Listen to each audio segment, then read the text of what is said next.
काँग्रेसचा जो विचार आहे हा संविधानाचा विचार आहे, शिवशाहू फुले आंबेडकरांचा विचार आहे, पुरोगामित्वाचा विचार आहे.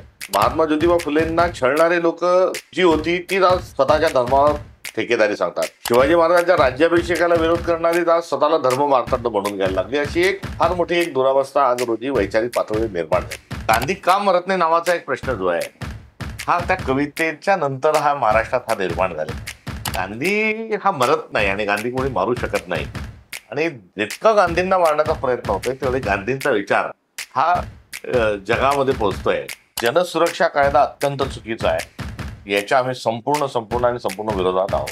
ते विधानसभेत पत्ते खेळणाऱ्या एकादुरी तिन्ही करणाऱ्या मंत्र्याला जर काढल्या जात नाही आणि आईच्या नावावर ट्रान्सफर चालवणाऱ्या गृहमंत्र्याला जर अभय दिल्या जातं तर यामध्ये सरकार जे आहे ते मूकं, बहिरं आणि आंधळ आहे.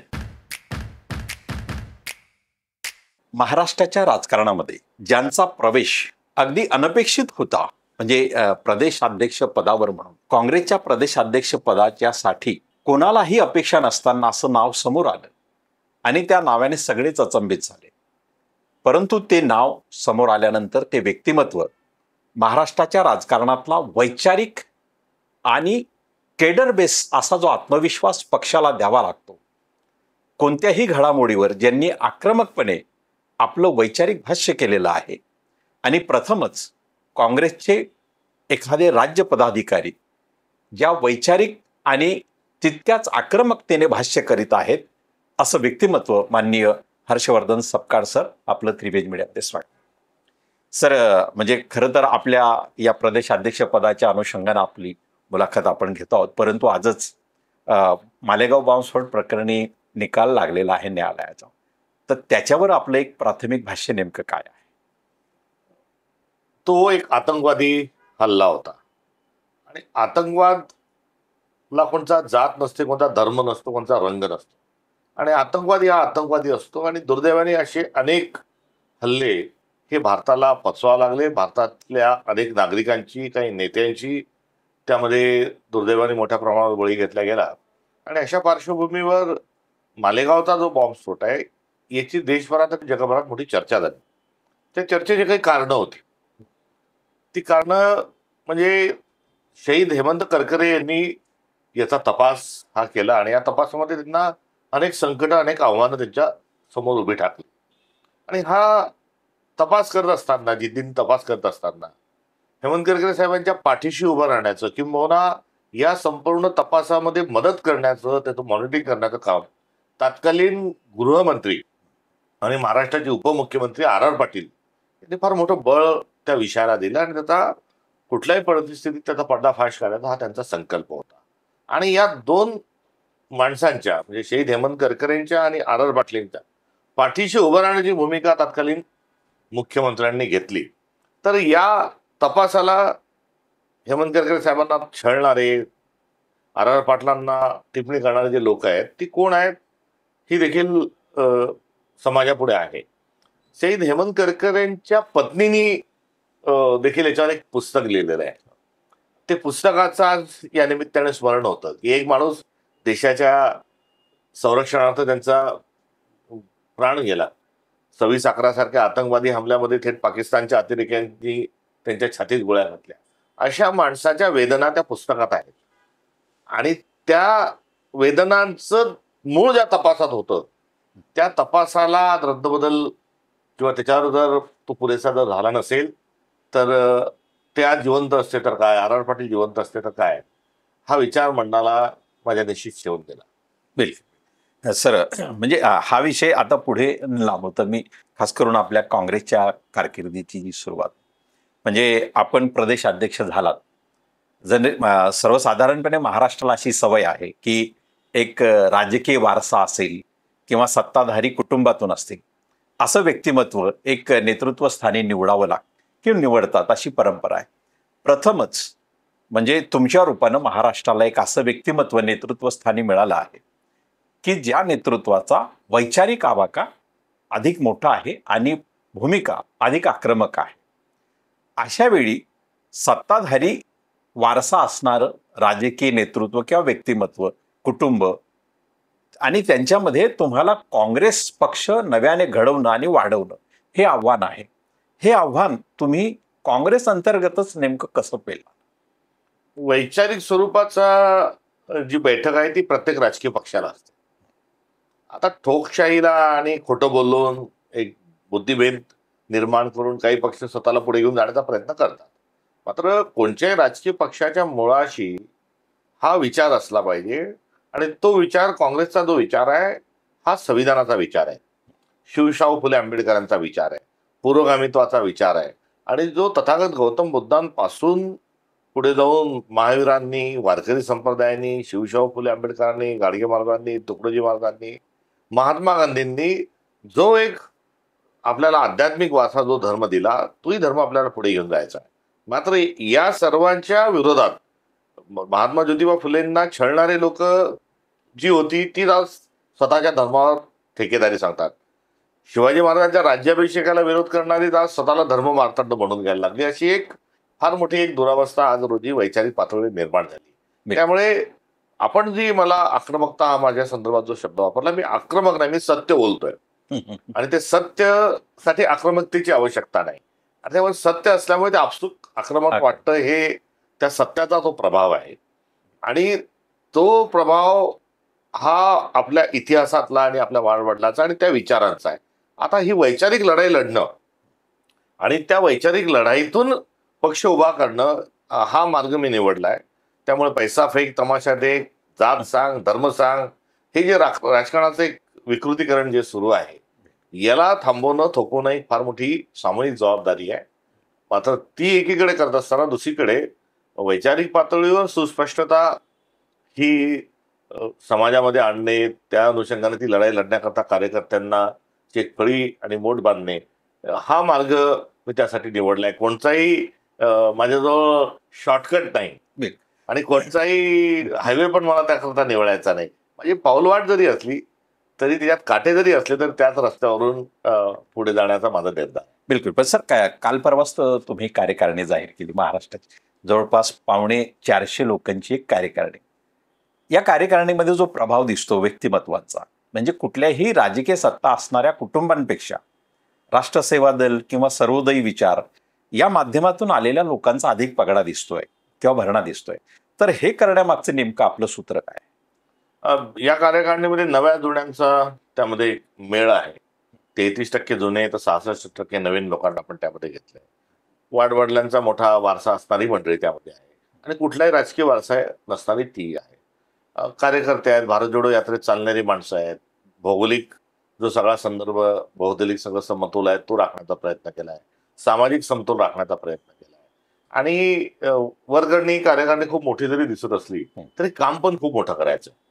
त्यामुळे तेवढ्या हातांची, तेवढ्या माणसांची ही आवश्यकताही आहे. त्यामुळे ह्या सगळ्यांमधून लढाई लढायची आहे आणि आम्ही काही सत्तेची लढाई लढत नाही, आम्ही विचारांची लढाई लढतोय.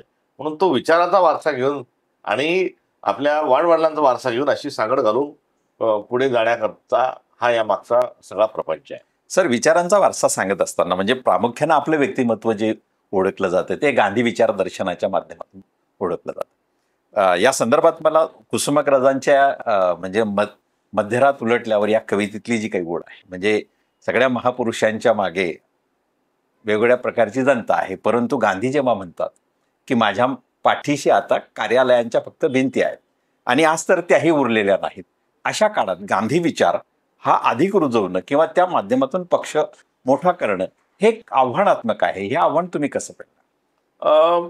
मला शिवशाहू फुले आंबेडकर एकीकडे तर दुसरीकडे गांधी, नेहरू, नंतर गाडगे महाराज, तुकडोजी महाराज आणि आता अर्थात राहुल गांधी, या सगळ्या विचाराच्या अनुषंगानं जेव्हा पुढे जाण्याचा आम्ही विचार करतो तेव्हा गांधींच्या संदर्भातला जो विषय येतो तो यांच्या मुळाशी कुठेतरी असेल किंवा यांची गुंफण करणारा तो धाकाई गांधी हा विचार असू शकतो. गांधींच्या मागे शासकीय कार्यालयाची भिंत जरी राहिली नसली किंवा कुसुमाग्रजांची जी कविता आहे ती अंतर्मुख करणारी जरी असली तरी गांधी का मरत नाही नावाचा एक प्रश्न जो आहे हा त्या कवितेच्या नंतर हा महाराष्ट्रात हा निर्माण झालेला आहे. आणि गांधी दरवर्षी गांधीला का मारावं लागतं? 30 जानेवारी आल्यानंतर नथुराम गोडसे यांचे जे समर्थक आहेत त्यामध्ये मला दुर्दैवाने ज्या आजच्या बॉम्बस्फोटात ज्या निर्दोष ज्यांना सोडल्याचं आपण ऐकतोय त्या साध्वी ज्या ठाकूर आहेत त्या एकदा गांधींच्या 30 जानेवारीला पुतळ्याला गोळ्या मारणार नाही बघितल्यानंतर भाजपने त्यांना तिकीट दिलं. तर त्या अनुषंगाने एक कविता होती की गांधी असं नाही करायचं, मारलं की मरायचं. ही कविता अतुल गोरखणीची जी आहे ती मला आठवत आहे की मुकाट्याने मरायचं, असा त्रास नाही द्यायचा. गांधी हा मरत नाही आणि गांधी कोणी मारू शकत नाही. आणि जितका गांधींना मारण्याचा प्रयत्न होतोय तेवढे गांधींचा विचार हा जगामध्ये पोहोचतोय हे या निमित्ताने समजून घेण्याची आवश्यकता आहे. आणि गांधींचा विचार कोणचा? तर गांधींचा विचार आहे की माणसाने माणसाची माणसासारखं राहावं. समतेचा विचार आहे, बंधुत्वाचा विचार आहे, शाश्वततेचा विचार आहे, ग्रामविकासाचा विचार आहे. नॉन कॉन्ट्रोवर्सियल असं पापविरू, एक आझाद शत्रू, त्यानंतर एक स्थितप्रज्ञ, हे सर्व भाव त्यांच्या व्यक्तिमत्वातून येतात. आणि गांधींना विरोध म्हणजे काय, तर सत्तेवर आमची मक्तेदारी आहे. अस्पृश्यता समाजात असली पाहिजे. स्त्री पुरुषांचा महिला जो भेद असला पाहिजे, महिला खालच्या स्तरावर ठेवला पाहिजे. या विचाराचं समर्थन जेवढं होईल तेवढा गांधींना विरोध होईल. आणि गांधींना जेवढा आपण उचलून धरू तेव्हा सर्वोदयाचा, अंत्योदयाचा, स्वातंत्र्याचा, सत्तेचा, अहिंसेचा विचार हा आपल्या समोर येईल. बिलकुल. पण सर, म्हणजे आता तुम्ही महाराष्ट्राची धुरा सांभाळत असताना म्हणजे तुमच्याकडे राहुल गांधींचे सर्वात विश्वासू सहकारी म्हणून देखील पाहिलं जातं. आणि राहुल गांधी हे देशभरात एक गोष्ट सांगतात की काँग्रेस हे आता आम्ही अंतर्बाह्य बदलू. आता हा जो बदल आहे, म्हणजे बऱ्याच वेळा स्वतः राहुल गांधी म्हणतात की स्लीपर सेल मोठ्या प्रमाणात आमच्याकडे आहेत.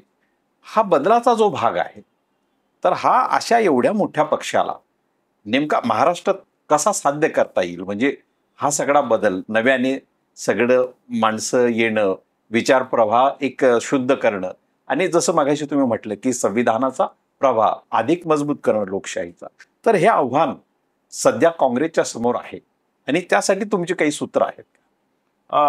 निश्चित सरकारी यंत्रणेचा मोठ्या बळाचा वापर करून, यंत्रणेचा वापर करून भारतीय जनता पक्षाने बऱ्याचशा गोष्टी या इलेक्ट्रॉनिक किंवा शासन म्हणून, सरकार म्हणून त्या ताब्यात घेतल्याचं कळतं. मात्र आता ते एक्सपोज व्हायला लागले. समाजातील सर्व स्तरांमध्ये एक असंतोषाचं वातावरण आहे. आणि खरं काय, खोटं काय, चांगलं काय, वांगलं काय, याची एक समज जी आहे, तो भ्रम निर्माण केला होता काही आधुनिक तंत्रज्ञानाचा वापर करून, तो आता दूर होत चाललेला आहे. त्यामुळे लढाई मोठी आहे, आव्हान निश्चित मोठं आहे. मात्र हे जे आहे, हे सरळ सरळ धर्मयुद्ध आहे. सत्य आणि असत्य, बहुजन आणि मुठभर, भांडवलदार आणि सर्वसामान्य माणूस, अशी ही जी लढाई आहे, या लढाईला लढल्याशिवाय हे गत्यंतर नाही. आणि आपल्याजवळ बघितलं असेल थेट पुरातन ऐतिहासिक काळापासून ही लढाई अनेक लोक लढत आलेले आहे. या सध्याच्या कालखंडामध्ये ही लढाई आहे, हे आव्हान आहे. मात्र सर्वांना सोबत घेण्याचं जी किमया आहे ती काँग्रेसचा विचार हा निश्चितपणे करून दाखवल्याशिवाय राहणार नाही, हा विश्वास देखील आहे. काँग्रेस हा सर एक प्रस्थापित नेत्यांचा पक्ष म्हणून तो बराच खिळखिळा झाला. परंतु जेव्हा पक्षामध्ये कार्यकर्ता अधिक सक्रिय होतो तेव्हा कुठलाही पक्ष अधिक मजबूत होतो. तुमच्या काळातला पक्ष म्हणजे हा कार्यकर्त्यांचा पक्ष म्हणून पाहायचा की नेत्यांचा पक्ष म्हणून पाहायचा? दरम्यानच्या काळामध्ये सुरुवात जेव्हा झाली तेव्हा काँग्रेसवर कोणी उभं करा असं म्हटलं जातं की दगड जरी उभा केला तरी निवडून येईल. हा खूप मोठा कालखंड राहिला. मग काही नेत्यांच्या संदर्भामध्ये एक कालखंड आल्याचे आपण बघतो. आणि आता नेते सोडून जात आहे तरी काँग्रेस पक्ष जिथल्या तिथे तेही आपण बघतो. सोडून जाणारा तो माणूस आहे तो भय आणि लालच यातून जात आहे. आता हे सर्व म्हणजे काँग्रेस अशा प्रकारचा एक भ्रम हा भारतीय जनता पक्षाचा आहे. आणि जे तथाकथित आमचे जे नेते गेले तो त्यांचाही आहे. मात्र मुळात जे गमक आहे काँग्रेसचं ते दोन गोष्टींमध्ये आहे. एक काँग्रेसचा विचार आणि दुसरं सर्वसामान्य कार्यकर्ता. या दोनाच्या ताकदीवर हा पक्ष उभा आहे. हा पक्ष काही कोणत्या नेत्याच्या भरोशावर हा उभा नाही. त्यामुळे आगामी काळातला जो पक्ष राहणार आहे तो निश्चित स्वरूपामधला कार्यकर्ता आणि विचार या दोन पायांवर काँग्रेस पक्ष हा पुन्हा एकदा राज्यात उभा केल्याचं आम्ही दाखवतो. सर, एक म्हणजे एक वास्तव प्रश्न मला असा विचारायचा की भारतीय समाज हा जाती व्यवस्थेमध्ये, प्रवर्गांमध्ये विभागलेला आहे आणि तो वेगवेगळ्या विचारसरणींमध्ये, परंतु खास करून जसं आपण मगाशी म्हटलात की महाराष्ट्र फुलेशाह आंबेडकरांची एक विचारधारा मानते. पण काही निर्णय आता समजा जातींचं उपवर्गीकरण असेल, ओबीसींचं त्यांच्यामधलं वर्गीकरण असेल, आणि आदिवासींचं डिलिस्टिंग ज्या सध्याच्या सरकारच्या काळात सुरू आहे. परंतु तेलंगणामध्ये म्हणजे जातनिहाय जनगणना जशी झाली तसं एससींचं उपवर्गीकरण देखील झालं आणि याला शेड्यूल कास्ट समाजातून विरोध होतो, म्हणजे आंबेडकराईट विचार असणाऱ्या समाजातून विरोध होतो. परंतु काँग्रेसने याचं समर्थन केलेलं आहे, एक प्रकारे सत्तेतून हे केलेलं आहे. तर हा जो विरोधाभास निर्माण होतो याच्या संदर्भात आपण नेमकं काय विश्लेषण? बघा, ह्या चर्चा गेल्या अनेक वर्षांपासून या सुरू आहे. मुळात प्रश्न जो आहे तो जेवढी ज्याची लोकसंख्या आहे तेवढं त्यांना आरक्षण मिळालं पाहिजे. संविधानाने अर्थात बाबासाहेबांनी ही भूमिका स्वीकारली आणि आरक्षण देत असताना कोणाच्या पोटात पोटसूळ उठण्याचं कारण नाही, कारण ती तेवढ्या त्यांची लोकसंख्या आहे तेवढंच आरक्षण त्यांना दिलेलं आहे. त्या मूलभूत संविधानाचे जे तत्व आहे तेच तत्व जातीनिहाय जनगणनेच्या अनुषंगानं हे स्वीकारलं गेलेलं आहे. त्यामुळे एखाद्या वर्गाला की यांना जास्त मिळतं आम्हाला कमी मिळतं, की आमच्या वाटचं हे खातात, अशा प्रकारच्या देखील आपल्या बहुजन समाजामध्ये बऱ्याचशा गोष्टी सुरू झालेल्या आहेत. त्या ओबीसी वर्गाच्या अनुषंगाने असेल, एससीचे आपण सांगितलं, एसटीच्या संदर्भामध्ये तशाच प्रकारची मागणी आहे. व्हीजीएनटीने आधीच अबाकडं ही करूनच ठेवलेलं आहे, त्यामुळे नोमॅडिक ट्राईबमध्ये तो काही विषय नाही. मात्र या बहुजनातल्या आपल्या आरक्षण घेणाऱ्या मंडळीमध्ये हा एक चर्चा आणि हा एक वाद हा आढळून येतो. तर दुसऱ्या बाजूला ओबीसी वर्ग जेवढा मोठ्या प्रमाणात आहे, एसटींची आणि एसटींची पॉप्युलेशन जेवढी तेवढंच आरक्षण आहे. आता तो अंतर्गत विभागणीचा एक जो प्रश्न आहे तो आपल्या ठिकाणी या सर्व गोष्टींमध्ये अनुत्तरित आहे, किंवा एक सगळ्यांनी आपसात समजून घेतलं पाहिजे. आपण सर्वजण जे ते परिवर्तनवादी ही त्या एक मांडणी ही आमच्यासारख्या कार्यकर्त्यांची किंवा सामंजस्याची भूमिका ज्या ही अनेक घटकांची तशी असते. मात्र ओबीसी जे आहेत त्यांची संख्या ही 50% अधिक असूनही त्यांना कुठेतरी 27% आणलंय, हे थांबवून ठेवलंय. त्यामुळे मुळात जी 50% आरक्षणाची मर्यादा ही वाढावी आणि सगळ्या जातींची जेवढी लोकसंख्या आहे त्याच्यानुसार त्यांना आरक्षण दिलं जावं. आणि हे आरक्षण देत असताना त्याची सोशो इकॉनॉमिकल जे स्टेटस आहे त्याचाही विचार त्यामध्ये करावा. हा एक विचार नव्याने कुठेतरी हा आलेला आहे. आणि जातनिहाय जनगणना म्हटल्यानंतर यामध्ये कोणाचंही आरक्षणाला हात लागणार नाही. 50%ची मर्यादा ही वाढणार आहे आणि एखादा जर मागे राहिलेला असेल तर तोही याच्यामध्ये सोबत घेतला जाणार. हा त्याचा एक ढाचा आहे आणि त्या ढाच्याचं आपण स्वागत करूया, कारण यामध्ये जे शाहू महाराजांनी आरक्षण देण्याच्या अनुषंगाने जी सुरुवात केली, जी पुढे संविधानाच्या अनुषंगानं ती अधोरेखित झाली आणि संविधानानंतर जो नोमॅडिक ट्राईबचा एक विषय राहिला होता तो नंतरच्या काळात पंडित जवाहरलाल नेहरूंनी तोही केला. दरम्यानच्या काळात महाराष्ट्रात काही वाद निर्माण झाल्यानंतर एक स्पेशल बॅकवर्ड क्लास, एक एसबीसीचाही वर्ग हा एक आपण निर्माण केला. त्यामुळे सगळ्यांकडे आपण जर बघितलं तर या फॉर्म्युल्यातून निश्चित शांतता आणि सर्वांना सोबत घेऊन पुढे चाललं जाईल असं मला वाटतं. बिलकुल सर. एक म्हणजे खास करून जनतेमध्ये तो प्रश्न नेहमी चर्चेला जातो की सध्या जे काही वातावरण आहे की जसं तुम्ही म्हटलात मगाशी की सर्व शासकीय संस्था आपल्या ताब्यात किंवा संवैधानिक संस्था आपल्या ताब्यात घेतल्या. निवडणूक आयोगापासून याची चर्चा होते. लोकांना असा अभिप्रेत आहे की जन आंदोलन व्हावं आणि हे जन आंदोलन काँग्रेसच्या माध्यमातून व्हावं अशी मोठ्या प्रमाणात चर्चा होते. परंतु हे जन आंदोलन काँग्रेसकडून अद्यापही झालेलं नाही. तर हे करण्यामागे काही काँग्रेसची भूमिका आहे की जन आंदोलन करायचंच नाही असं नेमकं काही ठरलेलं आहे? म्हणजे ही जनभावना आहे, याच्याकडे तुम्ही कसं पाहता? आता ज्वलंत समाजातली जी प्रश्न आहेत, बेरोजगारीचा एक प्रश्न मोठा आहे, शेतकऱ्यांचा एक प्रश्न मोठा आहे, किंवा भ्रष्टाचाराचे अनेक मुद्दे आहेत. या सगळ्या गोष्टींच्या अनुषंगानं जे काही आंदोलन केलं जात आहे त्यामध्ये सर्वात मोठा पक्ष हा काँग्रेस आहे आणि तो विकेंद्रित स्वरूपाने करत असल्यामुळे जसं जनसुरक्षा कायद्याच्या अनुषंगाने आपण बघितलं असेल की तालुक्या स्तरावर कार्यकर्त्यांनी हे तहसीलदाराकडे जाऊन आंदोलन केलं. ते बघितलं आंदोलन काही कमी नाही. भारत जोडो ही यात्रा नव्हती तर ते एक भारत जोडो आंदोलन होतं. त्याचं एक स्वरूप आपण मोठ्याने पाहिलं. यामध्ये आंदोलनं होतात आहेत, आम्ही दबावही आणत आहोत, सगळ्या सरकारचे वाबाडे पण निघत आहेत. अहो थेट विधानसभेत पत्ते खेळणाऱ्या एकादुरी तिरी करणाऱ्या मंत्र्याला जर काढल्या जात नाही आणि आईच्या नावावर ट्रान्सफर चालवणाऱ्या गृहमंत्र्याला जर अभय दिल्या जातं तर यामध्ये सरकार जे आहे ते मूकं, बहिरं आणि आंधळ आहे. आणि काही झालं तरी आम्ही ढेकून जसा हा चिटकून राहतो किंवा गोचीड जसा चिटकून राहतो प्राण्यावर, तसं हे सत्तेला चिटकून राहिलेली जमात आहे. त्यामुळे आंदोलन झाल्यानंतर त्याची दखल घ्यायची, नैतिकता दाखवायची आणि कारवाई करायची, राजीनामा द्यायचा, हेच बंद झाले असल्यामुळे आंदोलनाचा परिणाम झालेला आढळून येत नाही. तेव्हा आंदोलन परिणामकारक नाहीत असं नाही, तर जो वर्ग जो लोकशाही मार्गाने किंवा नैतिकतेने वागला पाहिजे त्यांनी आता पडदा टाकून घेतलेला आहे. एक सर शेवटचा प्रश्न मला या संदर्भात असा विचारायचा वाटतो. जनसुरक्षेचा विषय निघाला सभागृहामध्ये, म्हणजे विरोधी पक्षांनी ज्या तीव्रतेने त्या जनसुरक्षा कायद्याला विरोध करायला हवा तर तसा झाला नाही असा एक आरोप होतो. परंतु जिल्हा स्तरावर मात्र आंदोलनं झाली, म्हणजे हा काँग्रेसवर देखील आरोप होतो आहे.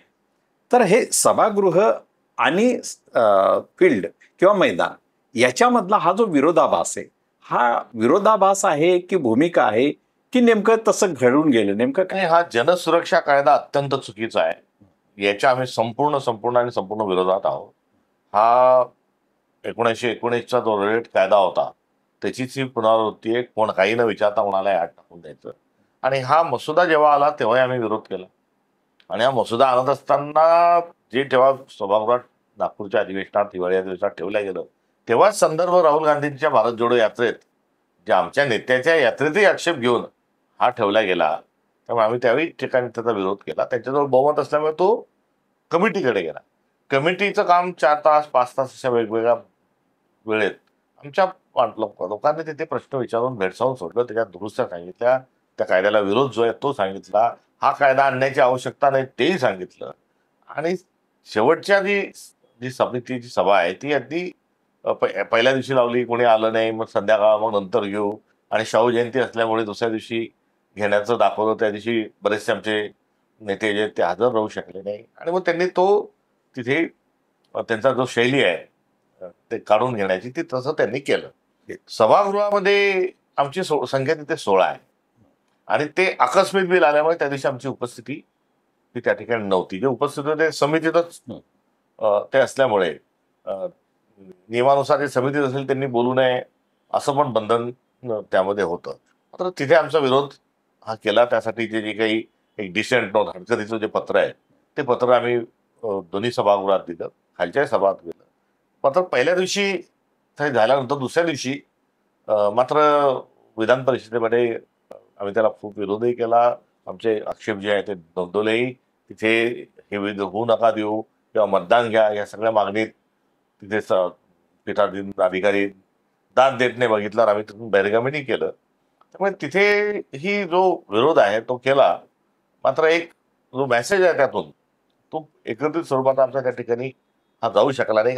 कारण मुख्यमंत्र्यांनी पण बोलत असताना विरोधकांनाही आमच्या सोबत आहे वगैरे वगैरे असा बुद्धिभेद निर्माण करण्याचा प्रयत्न केला. तर विधानसभेचे जे अध्यक्ष आहे त्यांनी ठराव पारित करत असताना इकडून नाही म्हटल्यानंतरही आवाजी मतदानी करतात.